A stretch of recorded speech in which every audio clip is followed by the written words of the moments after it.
ओम मुनित्रयं नमस्कृत्य दुक्तिः परिभाव्य च वैयाकरणसिद्धान्तकौमुदीयं विरच्यते श्रौत्रार्हन्ति चणैर्गुण्यैर्महर्षिभिरहर्दिमं तोष्टुयमानोऽप्यगुणो विभुर्विजयतेतराम्। नमः सर्वेभ्यः श्रोतृभ्यः। अस्माभिः गतपाठे यद्यत् पठितं तद् एकवारं स्मरामः। वयं वैयाकरणसिद्धान्तकौमुदी इत्याख्यस्य ग्रन्थस्य तत्र लिङ्गानुशासनम् इति प्रकरणं पठन्तः स्मः। अत्रापि स्त्र्यधिकारप्रकरणम् अस्माभिः पठ्यमानं वर्तते। अस्य स्त्र्यधिकारप्रकरणस्य प्रथमं तत्र पाठं वयं सम्पादितवन्तः गतपाठम्। अत्र सर्वादौ अस्माभिः सूत्रं पठितं लिङ्गम् इति अधिकारसूत्रं, तदनन्तरं सूत्रं पठितं स्त्री इत्यपि अधिकारसूत्रं पठितम्। अधिकारसूत्रे एते अत्र सर्वादौ अस्माभिः सूत्रं पठितं, नाम अधिकारसूत्रद्वयानन्तरं ऋकारान्ता मातृदुहितृस्वसृयातृननान्तरः इति। ऋकारान्ताः एते पञ्चैव स्त्रीलिङ्गाः इत्युक्तम्। स्वस्रादिपञ्चकस्य एव ङीप् निषेधेन कर्तृत्यादेः कर्तृत्यादेः ङीपा ईकारान्तत्वात्। ततः तिसृचतस्रोस्तु स्त्रियामादेशतया विधाने अपि प्रकृत्योस्त्रिचतुरोर्हृदन्तत्वाभावात् इति अत्र विशिष्टाः सिद्धान्ताः पठिताः। नाम तत्र तिसृचतस्रि इति कुतः न परिगण्यते, मात्रादिषु पञ्च एव कुतः उच्यन्ते, सप्त कुतः न उच्यन्ते, पुनः यौगिकानां कर्तृत्यादीनामपि अत्र अन्तर्भावः कुतः न, स्त्रीत्वलिङ्गकथने तत्र एते सिद्धान्ताः युक्त्या पठिताः। तदनन्तरं सूत्रं पठितम् अन्यो प्रत्ययान्तो धातुः इति। अनिप्रत्ययान्तः ऊप्रत्ययान्तश्च धातुः स्त्रियां स्यात् इति सूत्रस्य अस्य अर्थः दृष्टः। अवनिः चमूः इति उदाहरणद्वयं दृष्टं। ततः प्रत्ययग्रहणं किं, देवयतेः क्विप् द्यूः विशेष्यलिङ्गः। अत्र ऊकारः प्रत्ययभूतः नास्ति, आदेशभूतः ऊठ वर्तते, अतः अत्र नित्यस्त्रीलिङ्गता वक्तुं न शक्या, अत्र विशेष्यलिङ्गता एव भवति। विशेष्यानुसारं लिङ्गं गृह्णाति इदं पदम् इति भावः। सम्यक्। तदनन्तरं सूत्रं पठितम् अशनिभरण्यरणयः पुंसि च इति। अशनिभरणि अरणि एते त्रयः शब्दाः पुंलिङ्गे अपि भवन्ति, स्त्रीलिङ्गे अपि भवन्ति। तदनन्तरम् अग्रिमं सूत्रं पठितं मिन्यन्तः इति। मिप्रत्ययान्तो निप्रत्ययान्तश्च धातुः स्त्रियां स्यात् इति सूत्रस्य अर्थः दृष्टः। भूमिः ग्लानिः इति उदाहरणद्वयमत्र दृष्टं। ततः वह्निवृष्ण्यग्नयः पुंसि, वह्निवृष्ण्यग्नयः पुंसि इति पठितं सूत्रं। पूर्वस्यापवादः भवति। अत्र वह्नि वृष्णि अग्नि एते शब्दाः पुल्लिङ्गे एव भवन्ति, निप्रत्ययान्ताः सन्ति तर्हि अपि। ततः सूत्रं पठितं श्रोण्योन्यूर्मयः पुंसि च इति। अत्र श्रोणि योनि ऊर्मि एते ये त्रयः शब्दाः वर्तन्ते ते पुल्लिङ्गे अपि भवन्ति इति भावः। तदनन्तरं सूत्रं पठितं तिङन्तः इति। तिङन्ताः शब्दाः स्त्रीलिङ्गे भवन्ति, यथा कृतिरित्यादि। तत्र कृधातोः स्त्रियाङ्क्तिनेतेन क्तिप्रत्ययः भवति, यथा अष्टाध्याय्यां पठितः तद्वत् अत्र तस्य लिङ्गनिर्धारणं पठ्यमानं वर्तते। तत्रापि लिङ्गनिर्धारणं यद्यपि स्त्रियाङ्क्तिन् इत्युक्त्वा कृतमेव। ततः ईकारान्तश्च इति सूत्रं पठितम्। ई प्रत्ययान्तः स्त्री स्यात्, नाम स्त्रीलिङ्गे भवति शब्दः। लक्ष्मीः इति रूपं पठितं। ततः ऊङावन्तश्च इति अग्रिमं सूत्रं पठितम्।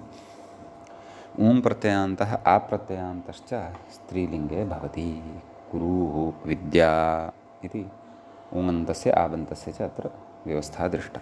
ततः सूत्रं पठितं इवन्तमेकाक्षरम् इति। ईकारान्तम् ऊकारान्तं च एकाक्षरं यत् तत् तत्र स्त्रीलिङ्गे भवति। श्रीः भूः इत्यत्र यः ईकारः भवति, यः च ऊकारः भवति, सः ईकारः सः च ऊकारः प्रत्ययभूतः न भवति। तत्र प्रातिपदिकस्य एव सः ईकारः भवति। तथापि तादृशान्तस्य स्त्रीत्वं भवतु इति, परन्तु एकाक्षरभूतस्य, अतः एतत् सूत्रमुच्यते श्रीः भूः इति स्त्रीलिङ्गे भवति। एवमेव एकाक्षरता यदि तत्र न भवति समस्ते पदे, तदा तु इदं न भवति। अतः पृथुश्रीः इत्यत्र तत्र बहुव्रीहि समासकारणात् अन्यपदार्थप्रधानत्वात् अत्र नाम श्रीशब्दः पुल्लिङ्गे पुल्लिङ्गतान् न भजते इति एतावन्ति सूत्राणि अस्माभिः गते पाठे पठितानि। इति अस्माकं क्रमे लिङ्गानुशासनप्रकरणस्य प्रथमः एषः पाठः प्रवृत्तः। अधुना लिङ्गानुशासनम् इति प्रकरणस्य अथवा अस्य ग्रन्थस्य अस्मत्क्रमे तत्र द्वितीयः पाठः आरब्धः भवति। तत्राधुना तावत् अस्माभिः अग्रिमं सूत्रं पठनीयं वर्तते। व्याख्याता अग्रिमसूत्रं प्रति इङ्गितं करोति, इङ्गितं कुर्वन् कथयति। विंशत्यादिरानवतेरिति इति कथयति। मूले पश्यामश्चेत् तत्र सूत्रं भवति विंशत्यादिरानवतेः इति। तत्र विंशत्यादिः इति प्रथमाविभक्तेः एकवचनान्तं पदं भवति। आनवतेः इति आ इति अव्ययं भवति। नवतेः इति पञ्चमी विभक्तेः एकवचनान्तं भवति। लिङ्गं स्त्री इत्येतत् पदद्वयमत्र अनुवर्तते। सम्यक्। तत्र सूत्रार्थः द्रष्टव्यः। व्याख्याता कथयति विंशत्यादयः पङ्क्तिविंशति इति सूत्रनिर्दिष्टाः। सूत्रं पठितं खलु अस्माभिः पूर्वं तद्धितेषु। पङ्क्तिविंशति 30 40 50 60 70 90 100 इत्यनेन एते विंशत्यादयः निर्दिष्टाः वर्तन्ते। एवं खलु। तत्र सूत्रार्थः सरलः भवति। नाम संख्यावाचकाः ये शब्दाः 20तः आरब्धाः भवन्ति 90 शब्दात् पूर्वम्,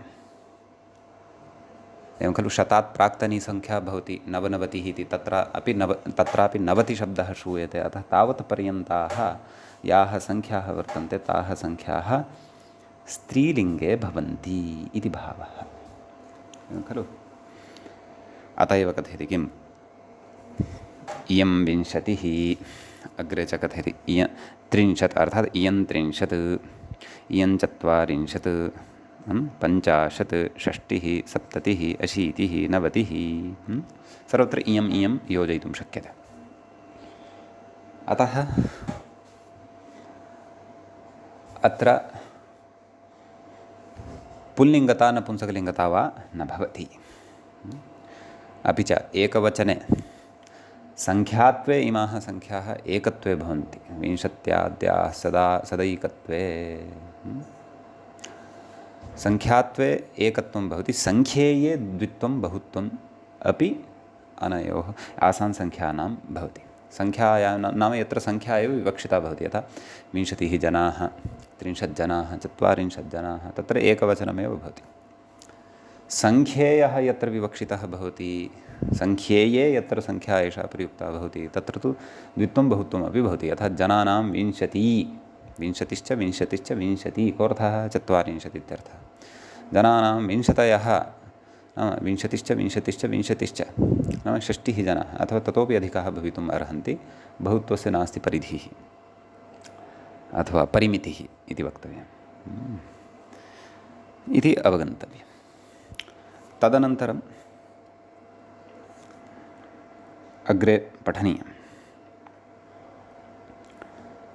अग्रिमसूत्रम् अधुना पठामः। मूले व्याख्यायां च अग्रे सूत्रं दृश्यते, दुन्दुभिरक्षेषु इत्यस्ति। अस्य सूत्रस्य पदच्छेदः द्रष्टव्यः। दुन्दुभिः इति प्रथमाविभक्तेः एकवचनान्तं पदं भवति। अक्षेषु इति सप्तमी विभक्तेः बहुवचनान्तं भवति।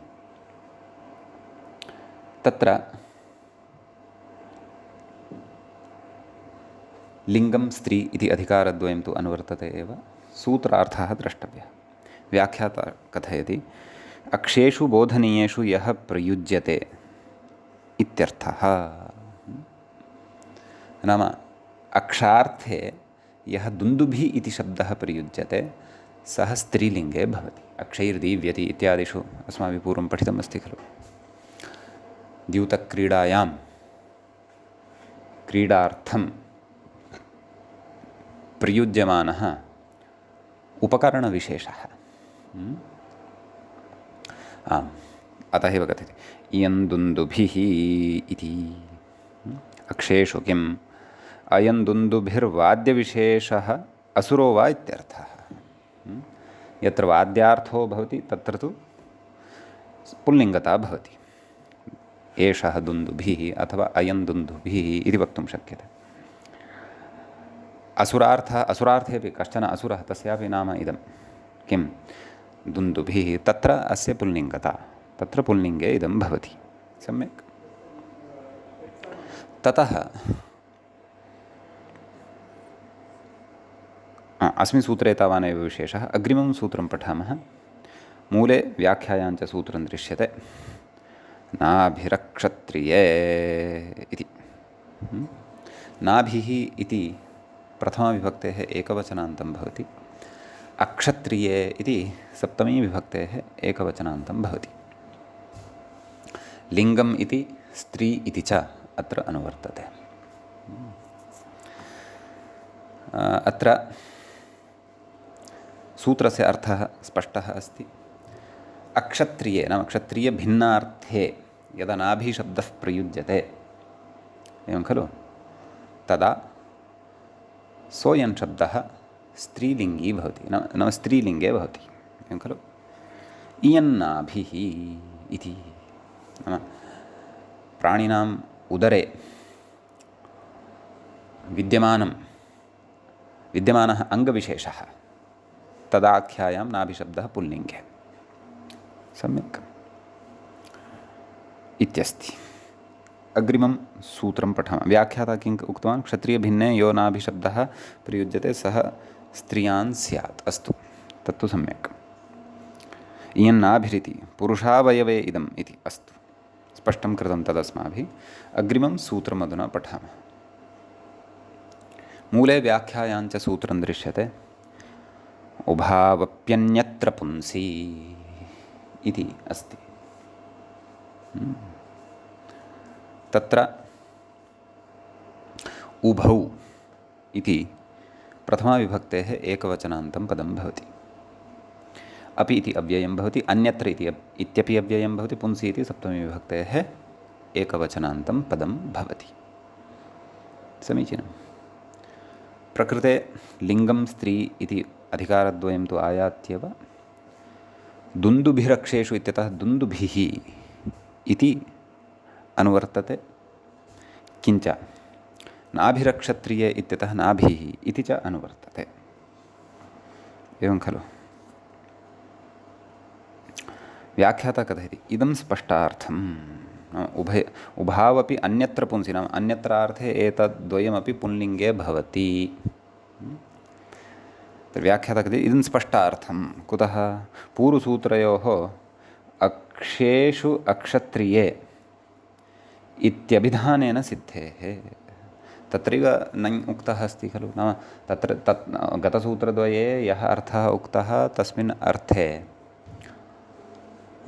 अनयोः स्त्रीता भवति, नाम स्त्रीत्वं भवति, स्त्रीलिङ्गता भवति। अन्यथा तदितरार्थे तु अस्य पुल्लिङ्गता सिद्धैव खलु इति चेत् स्पष्टतार्थम् इदम् उच्यमानं वर्तते इति भावः। एवं खलु। परन्तु गतसूत्राभ्यां तु अपेक्षिते अर्थे नाम स्त्रीलिङ्गता उक्ता। दुन्दुभिः इति अक्षार्थे भवति, एवं खलु। अपि च नाभिः इति अक्षत्रियार्थे भवति। तदितरस्थाने पुल्लिङ्गे एव भवेत् इति वक्तुं न शक्यते खलु। नपुंसकलिङ्गे अपि भवितुम् अर्हति खलु। यदि उभावप्यन्यत्र पुंसीति पुंसी इति विशेषतया नोच्येत। अतः सूत्रमपेक्षितम् इति मम भाति इतोपि चिन्तनीयं कर्तव्यं।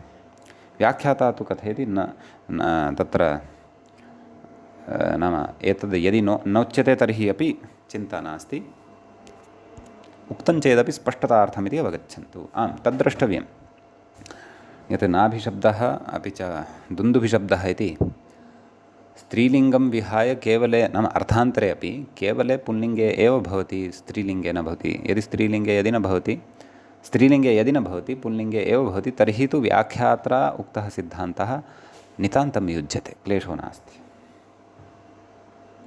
सम्यक्। इदानीम् अत्र कश्चन विचारः क्रियते, तं विचारं पठामः। तत्र कथं तर्हि इति व्याख्याता इङ्गितं करोति। कथं तर्हि इति मूलं पश्यामश्चेत् तत्र अवलोक्यते। मूले कथयति कथं तर्हि सम्मुलसत्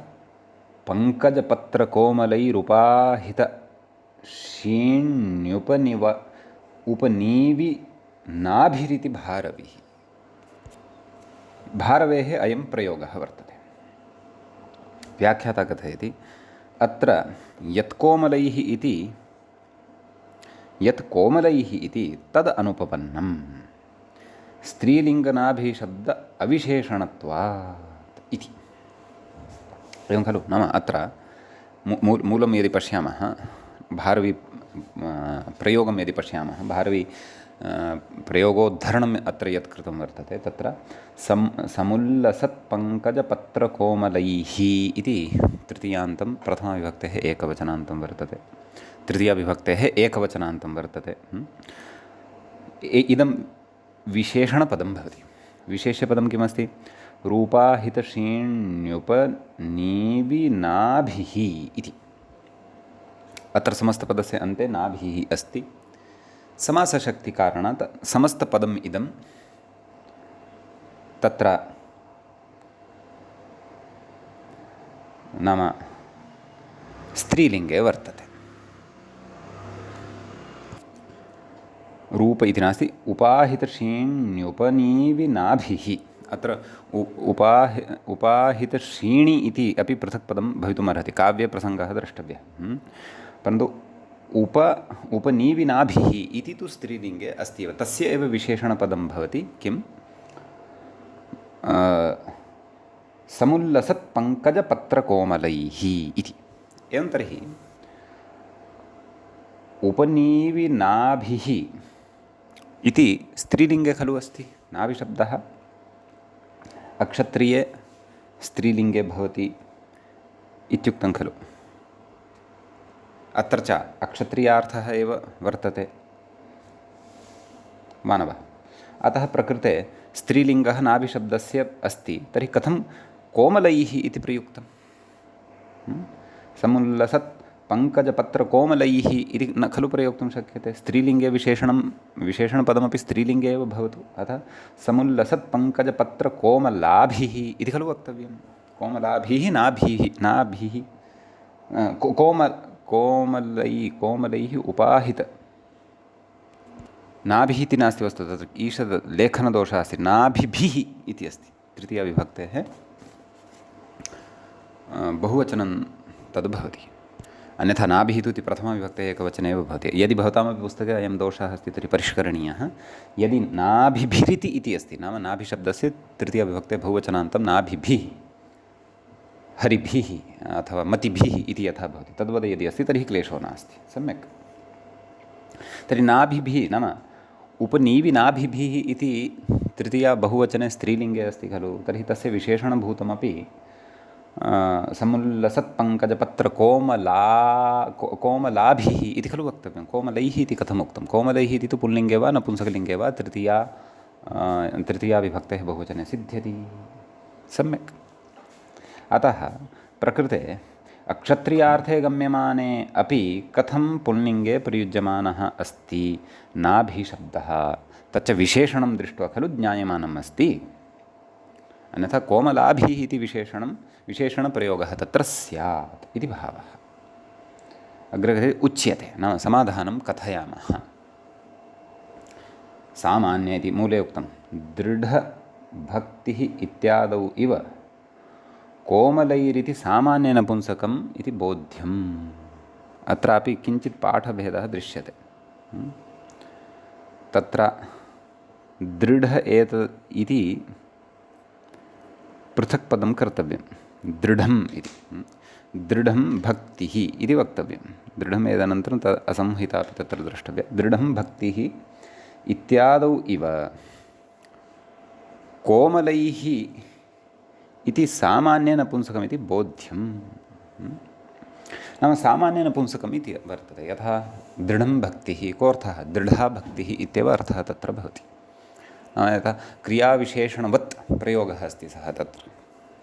यथा क्रियाविशेषणानां नपुंसकलिङ्गता एकवचनञ्च भवति खलु इति। नपुंसकलिङ्गता केषाञ्चन मते द्वितीया विभक्तित्वं भवति, केषाञ्चन मते प्रथमाविभक्तित्वं च भवति। यथा तद्वदेव प्रकृते अपि इति भावः। सम्यक्। अतः प्रकृते तद्वत् तद् नाम सामान्यनपुंसकत्वेन कोमलैः इत्युक्तम् अस्ति इति भावः। विशेष्यपदं तु यद् वर्तते उपनीविनाभिभिः इति तत्तु स्त्रीलिङ्गे एव वर्तते इति भावः। इति समाधानं प्रदत्तम्। अत्र व्याख्याता किं कथयन् अस्ति तत् पश्यामः। सामान्य इति लिङ्गविशेषाविवक्षया नाम लिङ्गविशेषस्य अविवक्षया नपुंसकं कोमलैरिति प्रसाद्य नाम साधयित्वा तस्य नाभिशब्दार्थविशेषणत्वं स्वीकार्यं। विशेष्य प्रतिपादकस्य यथा पुंस्त्वं तथा अस्यापि भविष्यतीत्याशयेन समाधानान्तरमाह नाम समाधानान्तरमपि अत्र उच्यमानं वर्तते। नाम विशेष्य प्रतिपादकस्य यथा पुंस्त्वं विशेष्य प्रतिपादकस्य तत्र कोमलैः इत्येतस्य पुंस्त्वं यथा पुंस्त्वं तथा अस्यापि भविष्यति कस्य विशेष्यपदस्य इति समाधानान्तरम् उच्यते। वस्तुतस्त्विति मूले पश्यन्तु। वस्तुतस्तु लिङ्गमशिष्यं लोकाश्रयत्वात् लिङ्गस्य इति भाष्यात् पुंस्त्वमपि इह साधु इति। एवं खलु? नाम तत्र लिङ्गम् अशिष्यं लोकाश्रयत्वात् लिङ्गस्य नाम लिङ्गं तु लोकादेव गृह्यते। यथा लोके लिङ्गव्यवहारः प्रसिद्धः भवति तद्वदेव अत्र शास्त्रे ग्राह्यः भवति। अतः पूर्णतया लिङ्गस्य अनुशासनं कर्तुं शक्यते इति नास्ति। अतः प्रकृते तत्र अस्माभिः काव्यलोके एवं पुंस्तुं विहितं वर्तते नाभिशब्दस्य अक्षत्रियार्थे अपि सः प्रयोगः अत्र ग्राह्यः इति समाधानान्तरमिति अत्र उच्यते। व्याख्याता कथयति चक्रमध्यक्षत्रिययोः इत्यत्र चक्रमध्यञ्च क्षत्रियश्चेति द्वन्द्वः अतएव प्राण्यङ्गके द्वयोः इति सङ्गच्छते।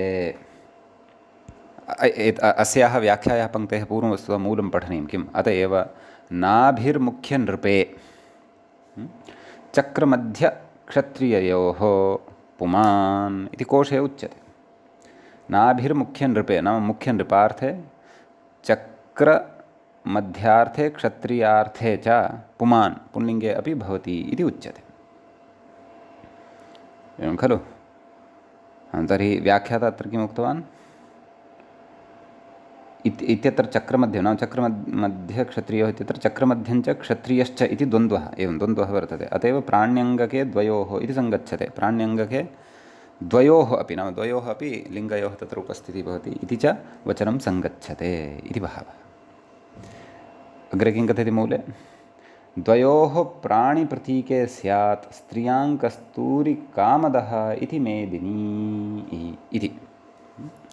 मेदिनीकोशे अपि द्वयोः लिङ्गयोः अयं नाभिशब्दः प्रयुक्तः वर्तते इति। रभसोऽप्याह किं कथयति मुख्यराट् क्षत्रिये नाभिः पुंसि प्राण्यङ्गके द्वयोः न प्राण्यङ्गके अर्थे द्वयोः अयं शब्दः नाभिशब्दः प्रयुज्यते पुल्लिङ्गे अपि स्त्रीलिङ्गे अपि इति भावः। चक्रमध्ये प्रधाने च स्त्रियां कस्तूरिकामद इति चक्रमध्यार्थे प्रधाने चार्थे स्त्रियां कस्तूरिकामदः एवं खलु। कस्तूरिकामदार्थे च स्त्रीलिङ्गे अयं नाभिशब्दः प्रयुज्यते। एवं च उभयतः अपि अस्य दर्शनं नाम पुल्लिङ्गे अपि स्त्रीलिङ्गे अपि अस्य दर्शनं जायते। तत्र कोशप्रामाण्यानि इमानि अत्र प्रदत्तानि सन्ति। एतावानेव विशेषः अस्ति। अग्रे कथयति एवं विधे अन्यत्रापि बोध्यं नाम अन्यत्रापि यदि एतादृशी स्थितिः उत्पन्ना भवति काव्येषु तत्रापि एभिः उपायैः लिङ्गनिर्णयः कर्तव्यः भवति। झटिति इदम् अन्यथा उक्तम् अतः प्रमादो वा अथवा दुष्टम् इदं भवति इति एवं निर्णयः नैव ग्राह्यः इति भावः। इति एतावान् विशेषः उभावप्यत्र पुंसि इति सूत्रगतः भवति। अधुना वयम् अग्रिमं सूत्रं पठामः। मूले व्याख्यायाञ्च अग्रे सूत्रं लिखितं भवति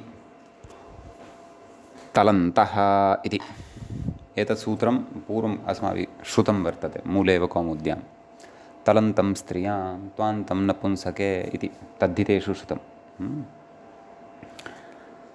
तल् अन्ते यस्य सः तलन्तः एवं खलु। लिङ्गं स्त्री इत्येतदधिकारद्वयम् अनुवर्तते। तत्र अयं स्त्रियां स्यात् नाम तलन्तः यः शब्दः सः स्त्रीलिङ्गे भवति इति भावः।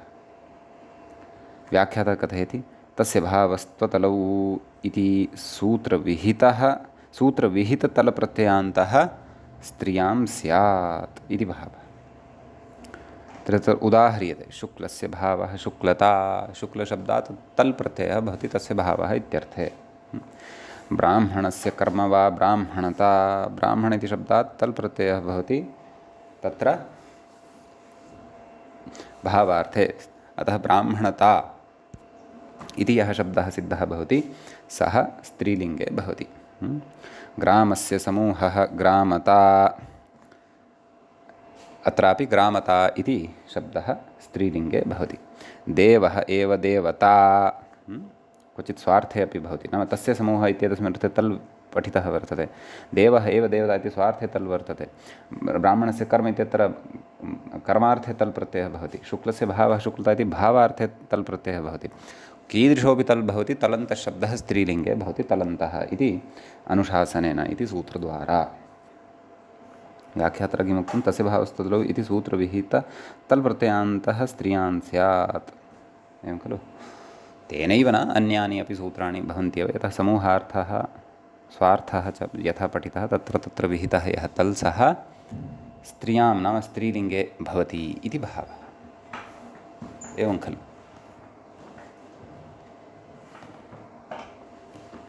इत्यस्ति। इदानीम् अग्रिमं सूत्रं वयं पठामः। व्याख्याता अग्रिमसूत्रं प्रति इङ्गितं करोति। भूमिविद्युदिति मूले पश्यामश्चेत् सूत्रं भवति भूमिविद्युत् सरिल्लतावनिताभिधानानि इति। प्रथमं तावत् सूत्रस्यास्य पदपरिचयं प्राप्नुमः। तत्र भूमिविद्युत् सरिल्लतावनिताभिधानानि इति प्रथमान्तं प्रथमाविभक्तेः बहुवचनान्तम् एकमेव पदं प्रकृते भवति। कथं विग्रहः? भूमिश्च विद्युच्च सरिच्च लता च वनिता च। भूमिविद्युत् सरिल्लतावनिताः तासाम् अभिधानानि भूमिविद्युत् सरिल्लतावनिताभिधानानि। लिङ्गं स्त्री इति च अनुवर्तते। कः अर्थः? व्याख्याता किं कथयति पश्यामः। अत्राभिधानशब्दः भूम्यादिशब्दे शक्यतावच्छेदकधर्मावच्छिन्नशक्तपरत्वेन प्रमेयशब्दव्यावृत्तिः एवम् अन्यत्रापि बोध्यम्। अस्याः पङ्क्तेः अहम् अर्थं वदामि सरलैः शब्दैः। या पङ्क्तिः एषा न्यायशैल्या उक्ता वर्तते। नाम अभिधानशब्दः यः अत्र वर्तते सः शब्दः लिङ्गनिर्धारणकोटौ नास्ति। तद्विग्रहेणैव खलु ज्ञातम् एवं खलु। भूमिविद्युत् सरिल्लता वनितानाम् अभिधानानि अर्थात् भूमि विद्युत् सरित लता वनिता एतद् वाचकाः सर्वेपि शब्दाः स्त्रीलिङ्गे भवन्ति इति भावः। एते तु वर्तन्ते एव भूमि विद्युत् सरित लता। एतद् वाचकाः अन्ये ये शब्दाः वर्तन्ते तेपि स्त्रीलिङ्गे भवन्ति इति भावः एवं खलु। तद् विशिष्ट्या शैल्या उक्तवान् ग्रन्थकारः। अभिधानशब्दः भूम्यादिशब्दे शक्यतावच्छेदकधर्मावच्छिन्नशक्तपरत्वेन तिष्ठति। प्रमेयशब्दव्यावृत्ति नाम प्रमेयत्वेन प्रमेयशब्दव्यावृत्तिः वर्तते अयं शब्दः।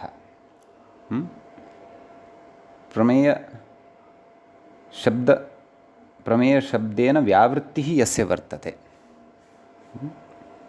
तादृशः एषः वर्तते। नाम स्वयम् अस्य अत्र परिगणनं न भवति। अभिधानशब्दः अत्र न परिगण्यते। अभिधानशब्दः स्त्रीलिङ्गे एव नास्ति। अतः एतद्वाचकः अन्यः शब्दः नाम अभिधानशब्दवाचकोऽपि अन्यः शब्दः कश्चन अस्ति चेत् सोऽपि स्त्रीलिङ्गे भवति इत्येवं न वक्तव्यम् इति भावः। सम्यक्। एवमन्यत्रापि बोध्यमेव अन्यत्रापि एतादृशे प्रसङ्गे अवगन्तव्यम् इति भावः। अस्तु तर्हि भूमिर्भूः भूम्यर्थे भूशब्दः प्रयुज्यते स्त्रीलिङ्गे भवति एवं खलु। विद्युत् सौदामिनी सौदामिनी इति सौदामनी इति शब्दः विद्युदर्थे प्रयुज्यते सोऽपि स्त्रीलिङ्गे भवति। सरिन्निम्नगा निम्नगा इति शब्दः भवति एवं खलु। अतः सरित् इति स्त्रीलिङ्गे भवति। निम्नगा इति शब्दः अपि स्त्रीलिङ्गे भवति इति भावः। लतावल्ली लतार्थे वल्ली शब्दः प्रयुज्यते सोऽपि स्त्रीलिङ्गे भवति। वनिता योषित् वनिता इत्यर्थे योषित् इति शब्दः प्रयुज्यते सोऽपि स्त्रीलिङ्गे एव भवति इति भावः। सम्यक्। इति एतावान् विशेषः अस्मिन् अर्थे भवति। अतः तत्तत् भूम्यादिवाचकः शब्दः अत्र पर्यायत्वेन यः अस्माभिः पठितः सः स्त्रीलिङ्गे भवति इति भावः। इति एतावान् विशेषः अस्मिन् सूत्रे भवति। अग्रिमं सूत्रमधुना पश्यामः। यादो नपुंसकम् इति भवति अग्रिमं सूत्रं। सम्यक्। तत्र यादः इति प्रथमाविभक्तेः एकवचनान्तं भवति, नपुंसकमिति प्रथमान्तं भवति। कः अर्थः? व्याख्याता कथयति पूर्वस्यापवादः। मूले उक्तं यादशब्दः सरिद्वाचकोऽपि क्लीबं स्यात्। नपुंसकलिङ्गे एव भवति। यादः, यादसि, यादांसि एवं रूपाणि भवन्ति। सरिद्वाचकः नदीवाचकः अस्ति चेदपि नपुंसकलिङ्गे एव भवति इति भावः। एवं खलु इत्यस्ति। इति एतावान् विशेषः अस्मिन् सूत्रे भवति। 20 सूत्रम् अग्रिमं पठामः। व्याख्यात्रा इदं सूत्रं त्यक्तं वर्तते। मूले पश्यामश्चेत् भासृक् स्रग् दिगुष्णिगुपानः इति। सम्यक्। अस्य पदच्छेदः द्रष्टव्यः। भाश्च सृक् च स्रक् च उष्णिक् च उपानत् च एतेषाम् इतरेतरयोगद्वन्द्वः भवति। प्रथमाविभक्ते बहुवचनान्तमिदं पदं भवति। लिङ्गं स्त्री इति अधिकारद्वयञ्च अत्र अनुवर्तते। मूले कथयति एते स्त्रियान् स्युः इयं भा इत्यादि। इयं भाः, इयं सृक्, इयं स्रक्, एवं खलु। इयं दिक्, इयम् उष्णिक्, इयम् उपानत्, एवं स्त्रीलिङ्गे इमानि रूपाणि भवन्ति इति भावः। इमानि शब्दस्वरूपाणि स्त्रीलिङ्गे व्यवह्रियन्ते इति भावः। एवं खलु। अग्रिमं सूत्रम् अधुना पठामः। स्थूणोर्णे नपुंसके च इत्यस्ति अग्रिमं सूत्रम्। अत्र स्थूणोर्णे इति प्रथमाविभक्तेः द्विवचनान्तं भवति। नपुंसके इति सप्तम्यन्तं भवति। च इति अव्ययपदं भवति। तत्र स्थूणा च ऊर्णा च अनयोः इतरेतरयोगद्वन्द्वः भवति। लिङ्गं स्त्री इति एतदधिकारद्वयञ्च अत्र अनुवर्तते। समीचीनं। तत्र सूत्रार्थः द्रष्टव्यः। मूलं पश्यामश्चेत् एते स्त्रियां क्लीबे च स्तः। नाम स्थूणा इति ऊर्णा इति एतत् शब्दद्वयं स्त्रीलिङ्गे अपि भवति, नपुंसकलिङ्गे अपि भवति इति भावः। व्याख्याता कथयति चकारेण स्त्रियाम् इत्यस्य अनुकर्षणार्थम् अस्यात्र लेखः। नाम स्त्री इति अधिकारः अत्र लभ्यते एव खलु। अतः सोऽपि अत्र सम्बध्येत तदर्थम्। अन्यथा नपुंसकलिङ्गे एव अनयोः प्रवृत्तिः स्यात् इति भावः। लिङ्गप्रवृत्तिः नपुंसकलिङ्गे एव स्यात् इति भावः। अतः स्थूणा स्थूणम्, ऊर्णा ऊर्णम् इति रूपं भवति। अग्रे कथयति तत्र स्थूणा काष्ठमयी द्विकर्णिका इति। नाम स्थूणा नाम का भवति इत्युच्यते। नाम कर्णद्वयाकृतिः इव अथवा कर्णद्वयाकृतिः यस्याः भवति तादृशी सा स्थूणा इत्युच्यते। नाम वस्तुविशेषः एव। एवं खलु।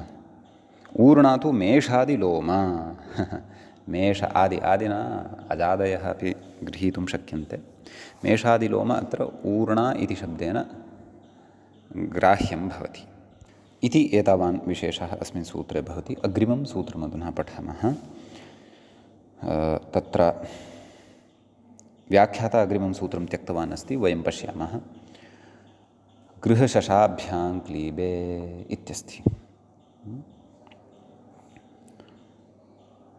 तत्र गृहञ्च शशश्च गृहशशौ ताभ्यां गृहशशाभ्यां पञ्चमी विभक्तेः द्विवचनान्तं भवति।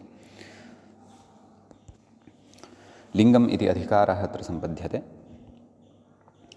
स्थूणोर्णे नपुंसके च इत्यतः स्थूणोर्णे इत्यनुवर्तते।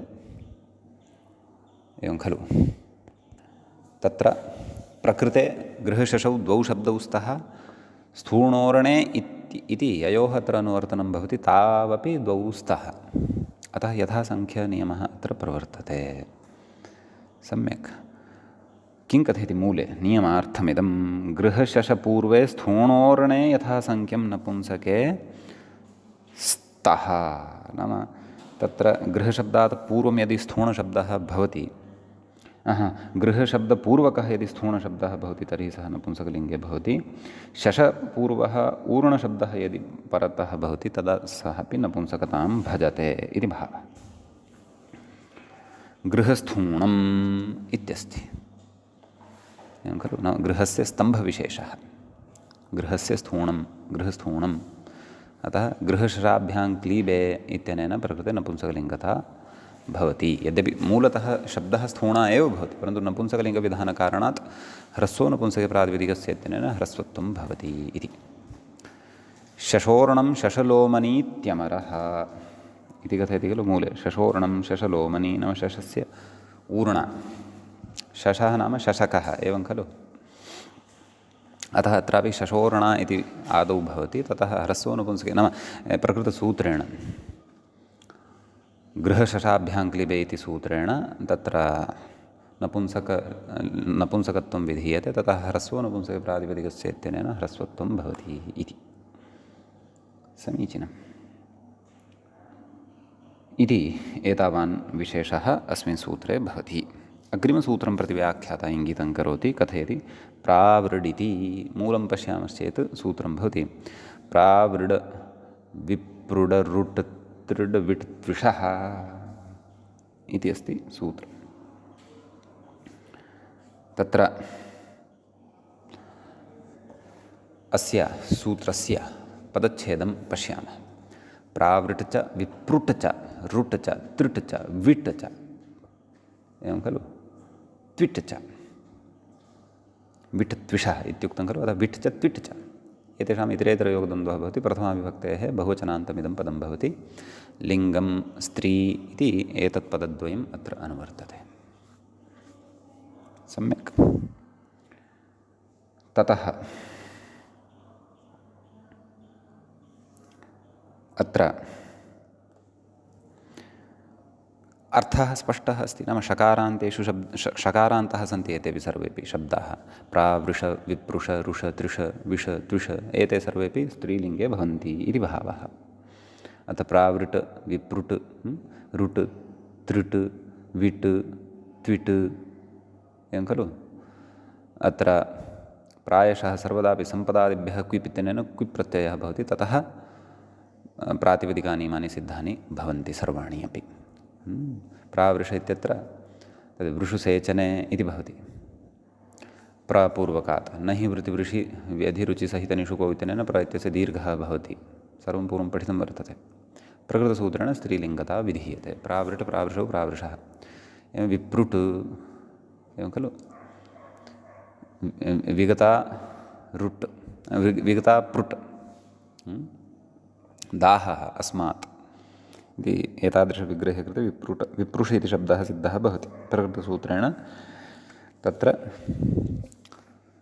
स्त्रीलिङ्गविधानं भवति। एवं रुषधातोः रुट्, ञित्रिषा धातोः त्रिष्, विषुल् व्याप्तौ इति धातोः विट्, त्विष दीप्तौ इति धातोः त्विट् इति एतच्च तत्र सिद्ध्यति। व्याख्याता अत्र किं कथयति पश्यामः। स्त्रीशब्दस्य पूर्वत्र च अनुकृष्टत्वेपि स्वरितेनाधिकारः इत्यस्य अधिकः कारः इति व्याख्यानस्यापि प्रसिद्धत्वादत्र सम्बन्धः। नाम पूर्वस्मिन् सूत्रे च ग्रहणसामर्थ्यात्, पूर्वस्मिन् नाम पूर्वत्र स्थूणोर्णे नपुंसके च इति, तत्रैव स्त्री इति आगत्य स्थितं, ततः अग्रे नायाति इति नास्ति इति चेत् तत्र कथयति। नाम स्त्रीशब्दस्य पूर्वत्र चानुकृष्टत्वे नाम तत्र अनुकृष्यते चकारग्रहणसामर्थ्यात्। स्वरितेनाधिकारः इत्यस्य अधिकः कारः इति व्याख्यानस्यापि प्रसिद्धत्वात् तत्र सम्बन्धः। नाम अत्र यावदेव भवति चग्रहणसामर्थ्यात् अत्रैव तस्य अनुकर्षणं भवति, इतः अग्रे सः अधिकारः न गच्छति इति नास्ति। अधिकस्य कारः इति व्याख्यानबलात् नाम ततोपि अग्रिमक्षेत्रे अधिकारः गन्तुं शक्नोति इति भावः इति एषः व्याख्याता कथयन् अस्ति। अत्रापि स्त्री इत्यस्य एव सम्बन्धः भवति। मध्ये विशेषेण काचित् व्यवस्था उक्ता तावदेव इति अयम् एतावान् विशेषः अस्मिन् सूत्रे भवति। अग्रिमसूत्रं प्रति व्याख्याता इङ्गितं करोति। दर्विविधि सूत्रं पश्यामश्चेत् तत्र सूत्रं पठामः सकृत्। दर्वि विधि वेदि खनि शानि अश्रि वेशि कृषि ओषधि कट्यङ्गुलयः इति इदं सूत्रं भवति। सूत्रे एकमेव पदं वर्तते। प्रथमाविभक्तेः बहुवचनान्तम् इदं पदं भवति। दर्भिश्च विधिश्च वेदिश्च खनिश्च शानिश्च अश्रिश्च वेशिश्च कृषिश्च ओषधिश्च कटिश्च अङ्गुलिश्च एतेषाम् इतरेतरयोगद्वन्द्वः भवति। लिङ्गं स्त्री इत्येतद्वयम् अत्र अनुवर्तते। तत्र मूले किं कथयति? एते स्त्रियान् स्युः पक्षे ङीप् इति कथयति। नाम स्त्रीलिङ्गे एते भवन्ति इति भावः। ततश्च किं कथयति? आम्, दर्विशब्दः व्याख्यातारं पश्यामः। दर्विशब्दः विदृभ्यां विन् इति विन्नन्तः, नाम दृशब्दात् विन् प्रत्ययः क्रियते। तदा दर्विशब्दः धातोः गुणं विधाय दर्विशब्दः सिद्धः भवति, स्त्रीलिङ्गे भवति इति भावः। पाकादिषु प्रयुज्यमानः उपकरणविशेषः। ततः अग्रिमशब्दः विधि इति पठितः खलु।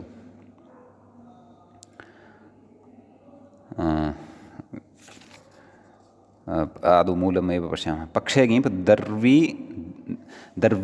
दर्विरित्यादि। तत्र व्याख्याता किं कथयति? सर्वः अक्तिन्नर्थादित्येके इति विकल्पेन ङीप्। अयं विषयः स्त्रीप्रत्ययप्रकरणे पठितः वर्तते, अतः अवगमने क्लेशः एव नास्ति। इति विकल्पेन ङीप् दर्वी इति, नाम दर्वी इति सिद्ध्यति इति भावः। एवमेव अन्येपि भवन्ति। इयं विधिः विज्ञाने इति धातोः इगुपधातुः इति औणादिकेन इन् प्रत्यये सति विधिशब्दः सिद्धः भवति। ज्ञानम् इत्येव अर्थः। विधिः पक्षे विधि इत्यपि भवति। ततः वेदिशब्दः अस्ति खलु अग्रे। इयं वेदिः इयं वेदी उभयथा अपि शक्यते। विदज्ञाने इति धातोः हृ पिषि रुहि वृति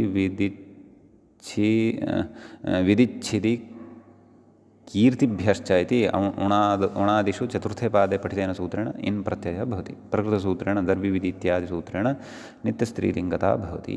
अतः वेदी वेदिः इति उभयथापि भवति। सर्वतोक्तिन्नर्थादित्येके इत्युक्त्वा सम्यक्। ततश्च खनि खनिः खनी। अत्रापि खनिकस्यद्य इत्यादि उणादिसूत्रद्वारा इन् प्रत्ययः भवति खनधातोः। खनिः खनी। शानिः शानी। शानतेजन इति धातोः सर्वधातुभ्यः इन् इत्यनेन इन् प्रत्ययः भवति। यदा शानिः शानी इति रूपं सिद्धं भवति। तत्र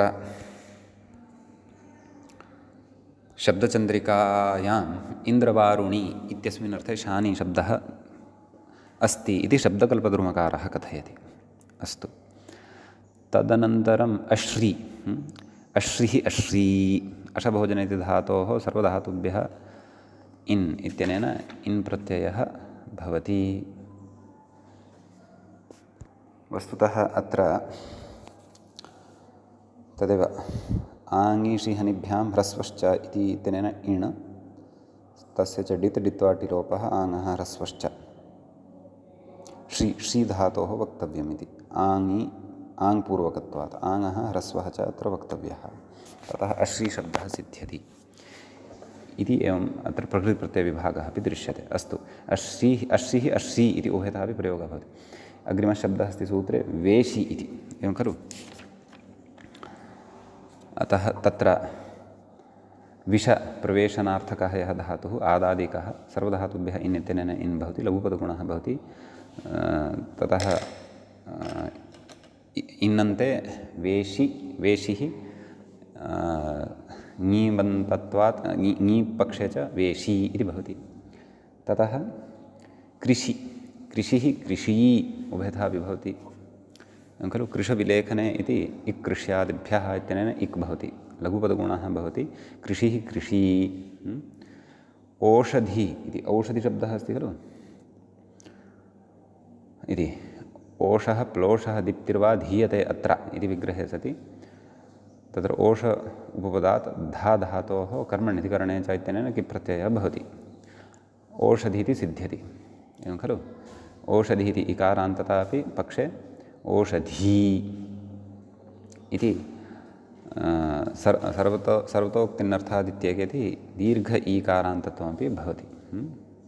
कटीति कटे वर्षावर्णयोः इति एदितः धातोः सर्वधातुभ्यः इन् इत्यनेन इन् भवति। इयं कटिः इयं कटी इति सिद्ध्यति। अपि च अङ्गुलिः अङ्गुली अगिगतौ इति धातोः ऋतन्यञ्जि इत्यादि उणादिसूत्रद्वारा उलिप्रत्ययः भवति। धातोः नुं भवति अङ्गुलि एवं खलु। ङीषः पक्षे अङ्गुली इति सिद्ध्यति। अङ्गुलिः अङ्गुली इति रूपद्वयमपि अत्र सिद्धं भवति। सम्यक्। एवञ्च यद्यपि अत्र व्याख्यायाम् इमानि नाम अन्यानि मूले अत्र मूले इमानि सर्वाणि उदाहरणानि न दत्तानि, परन्तु अस्माभिः अत्र प्रकृतिप्रत्ययविवेकः अपि च उदाहरणविवेकः स्वयं कार्यः। ततः अग्रिमं सूत्रम् अधुना वयं पठामः। व्याख्याता अग्रिमसूत्रं प्रति इङ्गितं कुर्वन् कथयति तिथिनाडी तिथिनाडी रुचिवीचि नाली धूलि किकिकेलि छविरात्र्यादयः इत्यस्ति। तिथिश्च नाडिश्च रुचिश्च विचिश्च नलिश्च धूलिश्च किकिश्च केलिश्च छविश्च रात्रिश्च।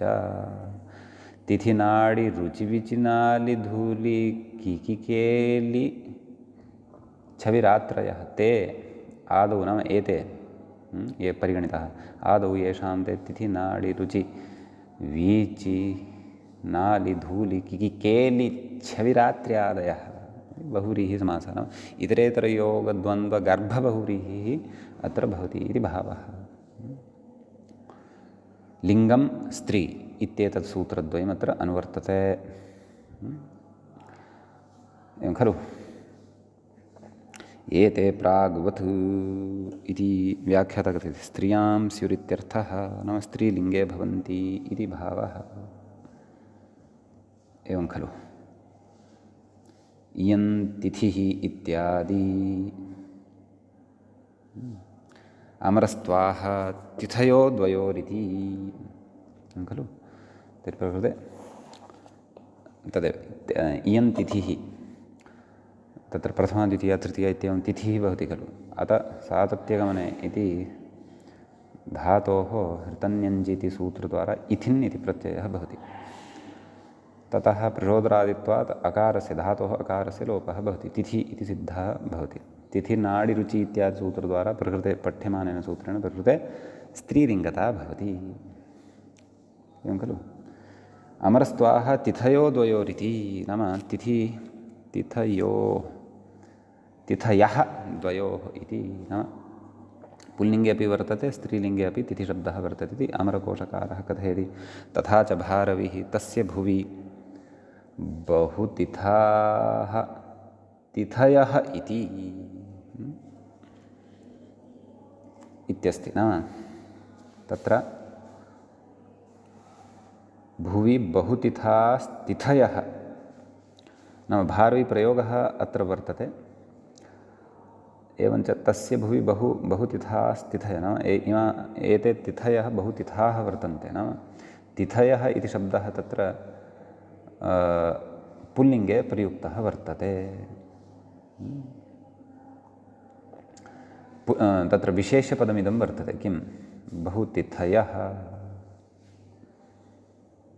क्षन्तव्यः तिथयः इति प्रयोगः पुल्लिङ्गे वर्तते, तस्य विशेषणपदं वर्तते बहुतिथाः, एवं खलु। तर्हि स्त्रीत्वे हि बहुतिथ्यः इति स्यात्, एवं खलु। यदि तिथिशब्दः अत्र स्त्रीलिङ्गे प्रयुक्तस्य तिथिशब्दस्य बहुवचनं तिथयः इति स्यात्, तर्हि तस्य विशेषणम् इदं यद् वर्तते बहु तिथ इति, तर्हि तत्र बहुतिथ्यः इति विशेष्यपदं स्यात् इति भावः। तिथयः इति यदि स्त्रीलिङ्गे स्यात् तर्हि बहुतिथि इति शब्दमादाय, बहुतिथि इति शब्दमादाय बहुतिथ्यः इति बहुवचने वक्तव्यम् इति। तिथयः इति पुल्लिङ्गे अस्ति इति कृत्वा बहुतिथ इति अकारान्ततामादाय बहुतिथाः इति बहुवचने विशेषणं प्रयुक्तं वर्तते इति ग्रन्थकर्तुः अभिप्रायः वर्तते। एवं तर्हि बहुतिथि इति अपि शब्दः कश्चन वर्तते, बहुतिथ इति अकारान्तोऽपि शब्दः कश्चन पुल्लिङ्गे वर्तते इति ज्ञायते, एवं खलु। यः अत्र विशेषणत्वेन प्रयुक्तः वर्तते इति भावः, एवं खलु। श्रीहर्षश्च नाम श्रीहर्षप्रयोगमपि कथयति।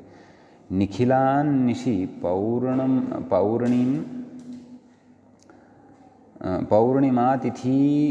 पौर्णिमातिथीनिति,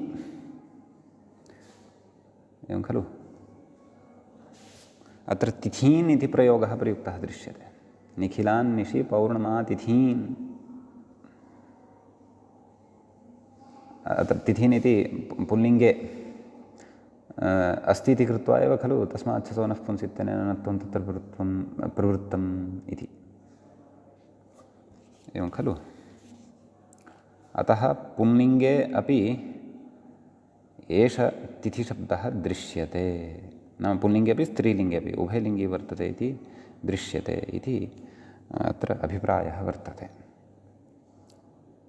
सम्यक्। ततः अन्ये शब्दाः अपि अत्र द्रष्टव्याः। यथा नाडी, नाडी, नडभ्रंशे इति धातोः सर्वधातुभ्यः इन् इति इनि सति अयं शब्दः सिद्धः भवति। एवञ्च रुचिः अस्ति खलु। पक्षे अत्र ञीमन्ताः प्रयोगाः न दत्ताः सन्ति, नाम एतद् तिथिः तिथि इति न उक्तवान्, यथा पूर्वम् उक्तवान्, तिथिः इत्येव उक्तवान् अस्ति मूले। अतः अन्येपि अत्र इकारान्ताः एव दृश्यमानाः सन्ति, खलु। एवं नालिः, रुचिः इति रुचधातोः इनि सति रुचिः, नालिः, णलबन्धने इति धातोः इनि नालिः, धूलिः, किकिः, धूलिः इति अस्ति, धूविधूनने इति धातोः तत्र औणादिके लिप् प्रत्ययः सति धूलिः इति सिद्ध्यति। किकी, खलु। किकी इति शब्दः व्युत्पन्नमपि गृहीतुं शक्यः, अयमपि स्त्रीलिङ्गे भवति। केलिः, किलक्रीडायाम् इत्यतः अथवा चलने इति धातोः इन् प्रत्ययः सति केलिः इति सिद्ध्यति। छविः, छोछेदने इति धातोः कृविघृष्वि इत्यादि उणादिसूत्रद्वारा क्विन् प्रत्ययः भवति, खलु। तस्य नाम क्विन् इत्येतस्य वि इति अवशिष्यते। नाम तत्र एषः नाम वेरपृक्तस्य इत्यस्य विषयः नास्ति, व्याख्यानात् अथवा बाहुलकात्। रात्रिः इत्यस्ति, राधातोः राश्दिभ्यां त्रिपु, खलु। ततश्च आम्, एते शब्दाः अत्र अवगन्तव्याः। अपि च पक्षे तदेव सर्वतोक्तिन्नर्थादित्येके इत्यपि भवितुमर्हति। अतः रात्रिः, रात्री इति उभयतः अपि अस्माभिः शब्दश्रवणं पूर्वं कृतमेव अस्ति खलु। अतः तद्वत् प्रकृतेपि अवगन्तव्यम्। अतः तिथिः तिथि, नाडिः नाडी, रुचिः रुचि, विचिः विचि, नालिः नाली, धूलिः धूली, किकिः किकी, केलिः केली, छविः छवि, रात्रिः रात्रि आदिशब्दग्रहणात् एतादृशाः अन्येपि द्रष्टव्याः इति चिन्तयामि। शर्वरी शर्वरी, निशीथिनी, विभावरी, त्रियामा, क्षणदाक्षपा रजनी यामिनी तामसी तमिस्रा इत्यादयः अन्येपि शब्दाः अत्र द्रष्टुं शक्याः। आदिग्रहणेन तेषामपि ग्रहणं भवितुम् अर्हति। स्त्रीलिङ्गत्वकोटौ अथवा स्त्रीलिङ्गकोटौ इति भावः। सम्यक् इति एतावान् विशेषः प्रकृते भवति। व्याख्याता अग्रिमाणि बहूनि सूत्राणि त्यक्तवान् अस्ति, अविशेषात् त्यक्तवान् स्यात्। स्त्र्यधिकारे अग्रे विचारद्वयमेव सः अग्रे स्पृशन् अस्ति। तत् यत्र उपस्थितं भविष्यति तत्र द्रक्ष्यामः। इतः अग्रे विद्यमानानि सूत्राणि वयं यथाक्रमं पठामः। अस्तु, एतावान् विशेषः अस्मिन् सूत्रे प्रवृत्तः। अग्रिमं सूत्रमादाय वयम् अग्रिमे पाठे पठिष्यामः। अद्यतनपाठः तावत् अत्रैव उपसंह्रियते। मङ्गलं कुर्मः। मुनित्रयं नमस्कृत्य उक्तीः परिभाव्य च वैयाकरणसिद्धान्तकौमुदीयं विरच्यते। श्रौत्रार्हन्ती च नैर्गुण्यैर्महर्षिभिर्हर्दिवं तोष्टुयमानोऽप्यगुणो विभुर्विजयते तराम्। एवञ्च लिङ्गानुशासनप्रकरणस्यास्य अस्माकं क्रमे द्वितीयः एषः पाठः सम्पन्नतामगात्। अग्रिमे पाठे अग्रिमं सूत्रमादाय पुनः उपस्थिताः भविष्यामः। नमः सर्वेभ्यः श्रोतृभ्यः।